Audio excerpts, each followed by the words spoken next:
আল্লাহ যাদেরকে ভালোবাসে বেশি এবং যাদেরকে ভালোবাসতে চায় তাদেরকে আল্লাহ বিপদে ফেলেন, মুসিবতে ফেলেন, কষ্টে ফেলেন। পারিবারিক কষ্ট, সামাজিক কষ্ট, শারীরিক কষ্ট, স্বামীর কষ্ট, বউয়ের কষ্ট, চাচার কষ্ট, বাবার কষ্ট, অর্থনৈতিক কষ্ট, ব্যবসার কষ্ট।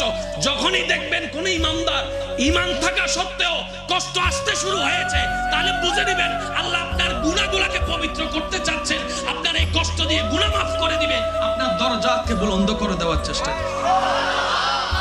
সেজন্য কোনোদিন বুঝেন না বুঝেন, পক্ষে হোক বিপক্ষে হোক, মনে করেন আপনি একটা জিনিস চাইলেন একরকম হয়েছে আরেক রকম, আপনি মনকে স্থির করে এতটুকু বলবেন, আমি যেটা চেয়েছি সেটা আমার চাওয়া, আমার তরণ, আর যেটা হয়েছে সেটা আল্লাহর চাওয়া। সুতরাং বান্দা হিসেবে আল্লাহর চাওয়ার উপর সন্তুষ্টি থাকাই বান্দার কাজ। আমার মন মতো হোক না হোক, আমার আল্লাহ যেমন চেয়েছেন তেমন হয়েছে। আর একটু জোরে বলা যাবে সুবহানাল্লাহ। জীবন নিয়ে কোনো আপত্তি? জোরে আজকে বলেন, একটু জোরে বলেন।